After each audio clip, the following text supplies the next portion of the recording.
Hi guys, today I want to talk to you about Brian Tracy's new book, Get Smart, on Audible.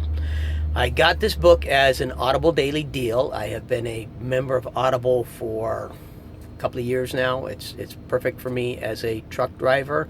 I pay $16 a month. That $16 gets me one credit per month, which I can use to purchase any book that I want to purchase.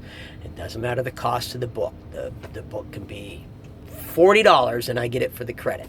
On top of that, I get a certain percentage off any book that I buy outright. I don't remember what the percentage is. I think it might be 20%, but do not quote me on that because I'm not 100% sure.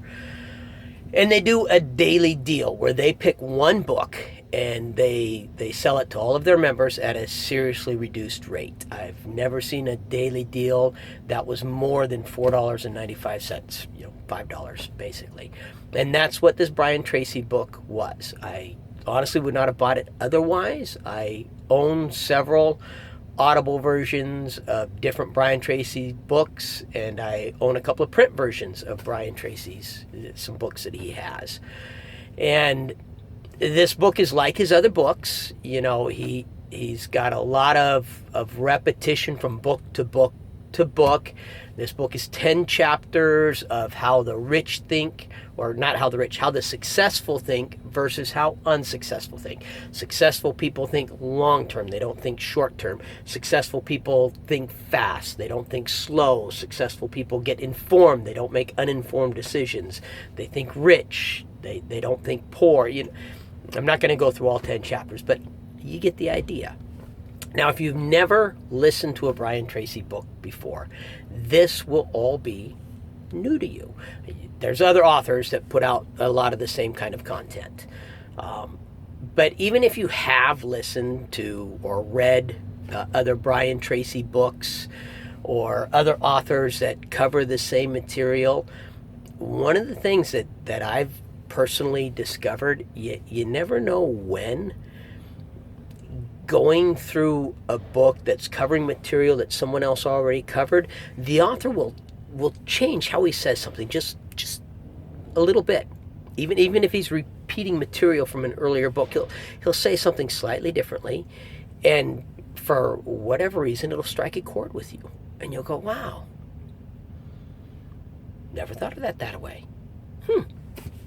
Yeah, that makes sense. That did happen with this book. In one of his early chapters in the book, he makes the comment, and it's a very basic, common sense, duh, of course, kind of a statement, but for whatever reason, it resonated with me. He made the statement that any decision that moves you closer towards your goals is a smart decision. Any decision that moves you away from your goals is a stupid decision. And for whatever reason, that resonated with me. And I actually used it that day. I have a few health and fitness goals. One of them I've talked about in a previous video. My middle son and I want to do a Spartan trifecta. We're doing one this year. We're already signed up for 2 of the races, and we've picked out the third. So we're doing a Spartan trifecta this year. Go Spartans. And I have financial goals as well. But that day, I had planned on, there's a coffee shop on my route where the coffee's pretty good. But what really attracts me to this coffee shop, my wife and I are gluten-free, and they have some amazing gluten-free cookies there. And so I could stop, I could get a couple of gluten-free cookies, I could get a coffee, get my treat for the day. But you know what? The coffee alone is over 400 empty calories. Add 2 cookies to that, I'm looking 800 to 1,000 empty calories. That's not moving me towards my goal. That's moving me away from my goal. That's stupid. And I'll probably spend close to $20, including the tip. $20 might not sound like a lot, but you know what? If you do the math, if you waste $20 a week, there's 52 weeks in a year. That's over $1,000 a year that you are wasting. 10 times 50 is 500. 20 times 50 is 1,000. Wasted the way I do math. So I'd be making a decision that would move me further away from two goals that I have. That's a seriously stupid decision to make. So anyhow, even though it's Brian repeating a lot of his other stuff, my point is you might still get something good out of it. I would, however, recommend the print, not the audio version of this book. I had the same challenge with this book that I have had with every Audible version of a Brian Tracy book. He does his own reading. Some authors do their own reading, and it is just amazing. They know where they wanted to go with the story, and they're just able to take it to where someone who didn't write the story wouldn't be able to take it. Brian Tracy is not one of those guys. Brian Tracy has a very mellow, very smooth sounding voice. So as he's reading his book, I'm constantly finding myself wandering off into the la-la land of my imagination. If I'm drowsy, it will actually put me to sleep. And this book, this Audible book, was worse than any of the other Brian Tracy books that I've listened to.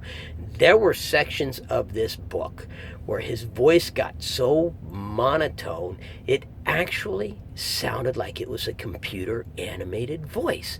And I would have to, was that Brian Tracy reading or was that a computer reading? I mean, there literally were times in this book where it sounded like it was a computer animated version of Brian Tracy's voice reading the book.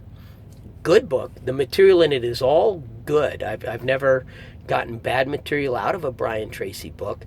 I just wish the guy would, pay someone to read his books for him. Someone that could actually put some like emphasis and excitement. There's a book I'm listening to right now, Real Food, Fake Food. I'll be doing a review on that one later.